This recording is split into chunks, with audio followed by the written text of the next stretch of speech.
नमस्कार, चार का चक्रव्यूह देख रहे हैं आप। मैं हूं आपके साथ सबा शाहिद शेख। नेता हो या अपराधी, आतंकी हो या जिहादी, जो भी गलत करेगा वो चक्रव्यूह के चक्र से नहीं बचेगा। उनके कारनामों को एक्सपोज करूंगी, एक एक करके पूरी डिटेल में इनके गुनाहों का काला चिट्ठा खोलूंगी। तो चलिए बताते हैं आज के वो कुछ नाम जो चक्रव्यूह के चक्र में आ गए।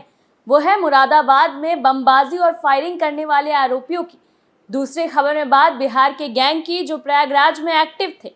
तीसरी खबर में बात आईएएस अधिकारियों की। चौथी खबर में बात शिवपाल यादव की। सबसे पहले बात मुरादाबाद में बमबाजी और फायरिंग करने वाले आरोपियों की। उत्तर प्रदेश के मुरादाबाद में एसएसपी के बंगले से चंद कदमों के फासले पर आधी रात बमबाजी और फायरिंग करने वाले 3 आरोपियों को पुलिस ने गिरफ्तार किया है। इनमें अमरोहा में तैनात इंस्पेक्टर क्राइम का एक बेटा और ट्रैफिक इंस्पेक्टर का एक बेटा शामिल। पकड़े गए तीसरे आरोपी के पिता भी पुलिसकर्मी है। हमले में शामिल चौथा शख्स दिल्ली एम्स में भर्ती। देसी बम हाथ में फटने से उसके हाथ के चीथड़े उड़ चुके हैं। मामले में गिरफ्तार किए गए 3 आरोपियों में 2 पुलिस लाइन में अपने पिता को मिले सरकारी आवास में रहते हैं। इस घटना को लेकर सिविल लाइंस पुलिस की अच्छी खासी फजीहत हुई है। हमले में घायल हुए विष्णु के चाचा लोकेशन की तहरीर पर पुलिस ने अर्जुन उर्फ सनी गुज्जर, ललित, दीपू यादव, पीयूष और कुछ अज्ञात के खिलाफ एफआईआर दर्ज की। सभी हमलावरों को सीसीटीवी फुटेज की मदद से पहचान लिया गया और एसएसपी के आदेश पर पुलिस ने तीनों मुख्य आरोपियों अर्जुन उर्फ सनी गुज्जर, ललित और दीपू यादव को गिरफ्तार कर लिया। वहीं चौथा आरोपी पीयूष इस घटना में हाथ में बम फटने की वजह से दिल्ली एम्स में भर्ती है। अर्जुन उर्फ सनी गुज्जर के पिता राज्यपाल सिंह अमरोहा क्राइम ब्रांच में इंस्पेक्टर है। दीपू के पिता राजेंद्र सिंह यादव ट्रैफिक पुलिस में इंस्पेक्टर हैं। ललित के पिता गणेश सागर भी पुलिस विभाग में है। चौथे आरोपी पीयूष का एक भाई भी पुलिस विभाग में। वहीं नागफानी थाना क्षेत्र में बंगला गांव निवासी विष्णु पाल अपने दोस्त के बर्थडे से लौट रहा था। उसके साथ कुछ और युवक भी थे। विष्णु एक साड़ी शोरूम पर सेल्समैन का काम करता है। विष्णु ने बताया था कि पीली कोठी चौराहे पर मॉडल शराब शॉप के पास कुछ युवकों ने देसी बम और तमंचे से हमला किया। पहले देसी बम चलाए, इसके बाद गोली चला दी। हमले में विष्णु गंभीर रूप से घायल हो गया था, जबकि हमलावरों के साथी बताए जा रहे पीयूष प्रजापति के बाएं हाथ के चीथड़े उड़ गए थे। वहीं मुरादाबाद के एसपी सिटी अखिलेश भदौरिया ने बताया कि ये युवकों के 2 गुटों के बीच वर्चस्व बनने की लड़ाई हुई थी, जिसमें सुतली बम का इस्तेमाल भी किया गया था। घटना में शामिल 3 आरोपियों को गिरफ्तार कर लिया गया है और 2 की तलाश अभी बाकी है। हालांकि दोनों अलग अलग जन्मदिन की पार्टी मनाकर आ रहे थे। दोनों गुटों में आपस में लड़ाई हुई थी। दोनों पहले से एक दूसरे को जानते हैं। पुलिस उनके आपराधिक रिकॉर्ड खंगाल रही है। आगे की कानूनी कार्रवाई और जांच अभी जारी है। दूसरी खबर में बात बिहार के गैंग की जो प्रयागराज में एक्टिव थे। प्रयागराज पुलिस ने लुटेरों के गैंग का पर्दाफाश किया है। दरअसल ये गैंग मिर्च और खुजली पाउडर का इस्तेमाल कर लाखों रुपए की लूट करते थे। शहर के सिविल लाइंस में बीते दिनों इस गैंग के 4 सदस्यों ने एक अस्पताल के कर्मचारियों से 7 लाख की लूट की थी। चारों लुटेरे पुलिस के गिरफ्त में, जिनके पास से पुलिस ने लूटे गए रुपयों के अलावा मिर्ची और खुजली पाउडर भी बरामद किए। इस मामले की अधिक जानकारी देते हुए प्रयागराज के पुलिस आयुक्त रमित शर्मा ने बताया कि ये लुटेरे बिहार के कटिहार गैंग के सदस्य हैं, जिन्होंने कई राज्यों में लूट के मामलों में पुलिस की नाक में दम कर रखा था। साथ ही उन्होंने कहा कि प्रयागराज के सिविल लाइन में जीवन ज्योति अस्पताल के कर्मचारियों से 7 लाख की लूट की थी। यह अंतर्राज्यीय गिरोह कई बड़ी लूट की घटनाओं को अंजाम दे चुका है। वहीं पुलिस की पूछताछ में पता चला कि ये लूट के लिए खुजली पाउडर का प्रयोग करते हैं। पुलिस के मुताबिक जब कोई रुपयों से भरा बैग लेकर जा रहा होता है, तब ये लोग एक्टिव हो जाते हैं, तभी उस पर खुजली पाउडर डाल देते हैं। खुजली करने के लिए व्यक्ति बैग जैसे ही नीचे रखता है, ये उसे लेकर भाग जाते हैं। वहीं शहर में लगे सीसीटीवी कैमरों की मदद से चलाए जा रहे ऑपरेशन त्रिनेत्र की वजह से इन बदमाशों को पकड़ने में पुलिस को कामयाबी मिली। वहीं गिरफ्तार आरोपी नीरज कुमार बंजारा और शंकर कुमार यादव ने बताया कि उन्होंने 12 सितंबर को प्रयागराज के जीवन ज्योति अस्पताल के कर्मचारी से 7 लाख रुपए लूटने के 3 दिन बाद 15 सितंबर को सीतापुर में भी 7,65,000 रुपये एसबीआई बैंक के सामने से लूटे थे। पुलिस ने लूटे गए सभी रुपये भी बरामद कर लिए। गिरफ्तार आरोपी एक अंतर्राज्यीय लूट गैंग के सक्रिय सदस्य हैं, जो लूट और चुनौती की घटनाओं को अंजाम देते हैं। इनका काम करने का तरीका अलग। ये पहले बिहार में ही चोरी की बाइक खरीदते हैं, यहाँ से सड़क मार्ग से कटिहार से आकर किसी होटल में रुक जाते हैं। जिस होटल में रुकते हैं उससे 2 से 3 किलोमीटर दूर किसी अस्पताल, hotel, railway station, bus stop या किसी मॉल की सार्वजनिक पार्किंग ढूंढते हैं। वहां वाहन पार्क करते हैं। जहां से घटना को अंजाम देना होता है वहां की पैड वाला मोबाइल खरीदते हैं। यहीं से फर्जी आधार कार्ड से प्री एक्टिवेट सिम खरीदते हैं। इसी नए मोबाइल और प्री एक्टिवेट सिम से आपस में संपर्क करते हैं। अपराध करने के बाद सिम और मोबाइल नष्ट कर देते हैं। वहीं लूट की घटना 2 बाइक से 2-2 लोग करते हैं। गिरोह के एक सदस्य बैंक के अंदर रेकी और टारगेट के बारे में अपनी दूसरी टीम को फोन कर जानकारी देता है। इसके बाद दूसरी टीम के सदस्य टारगेट का पीछा करते हैं। सही जगह चुनकर खुजली का पाउडर डाल देते हैं।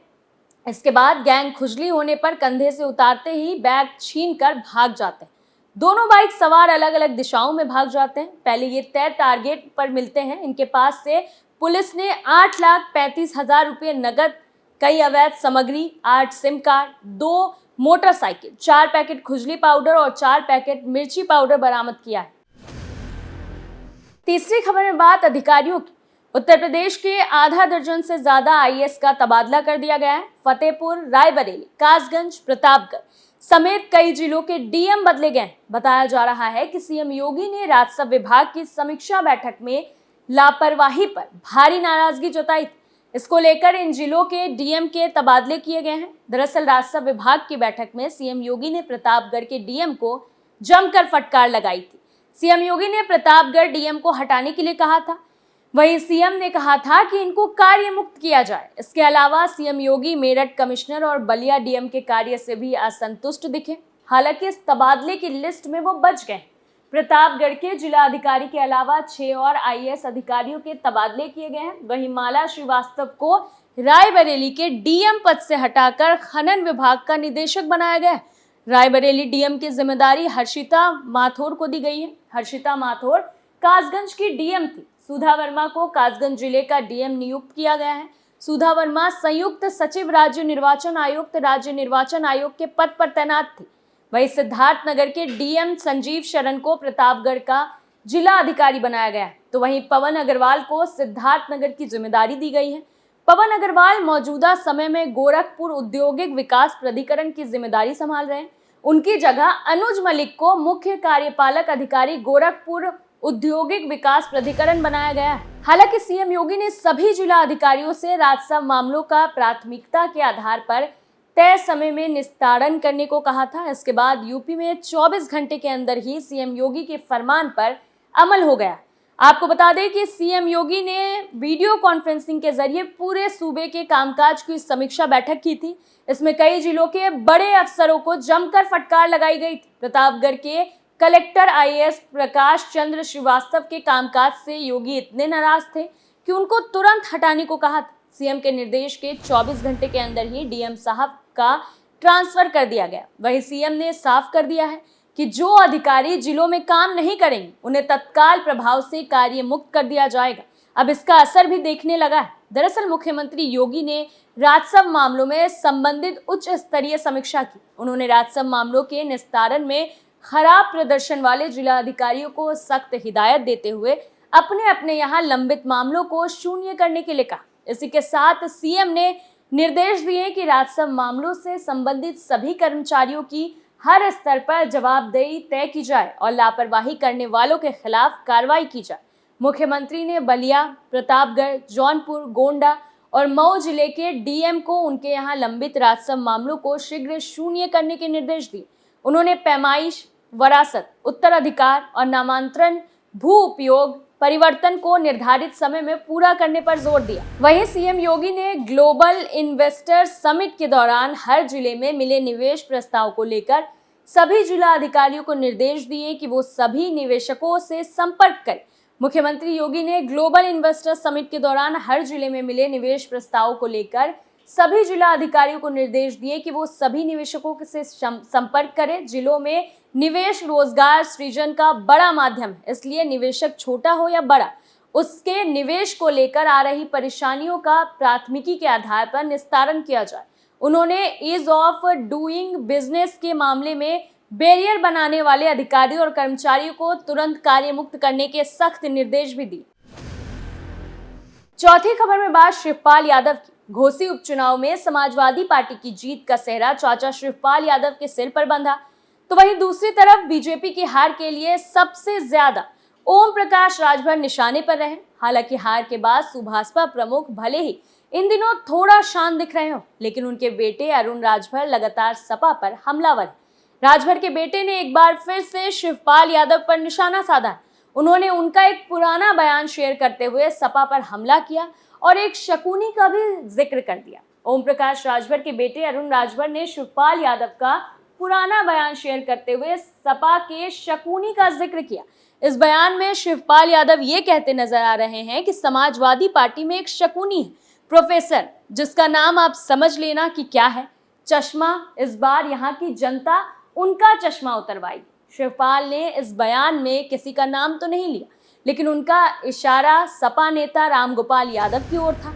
हालांकि शिवपाल यादव के इसी बयान पर निशाना साधते हुए अरुण राजभर ने पलटवार किया और कहा कि समाजवादी पार्टी में एक शकुनी है, अब चश्मा उतार के ही मानेंगे। ये दल बदलू नेता क्यों बोल रहे हैं, कोई बताएगा? सपा के चोर उचक्के गुंडे गाली नहीं देंगे, अपने दल बदलू चाचा को नहीं तो सपा से निकाल दिए जाएंगे। दरअसल घोसी उपचुनाव के दौरान ओम प्रकाश राजभर सबसे ज्यादा सपा पर हमलावर दिखे थे। इस दौरान ओम प्रकाश राजभर ने ये तक कह दिया था कि वो अखिलेश यादव को सूद समेत देकर वापस सफाई भेज देंगे, लेकिन जब नतीजे आए तो बाजी पलट गई। वहीं दूसरी तरफ अब योगी सरकार में ओम प्रकाश राजभर के मंत्री पद को लेकर भी खतरा मंडराने लगा है। फिलहाल के लिए चार का चक्री में इतना ही। देखते रहिए कैपिटल टीवी उत्तर प्रदेश। नमस्कार।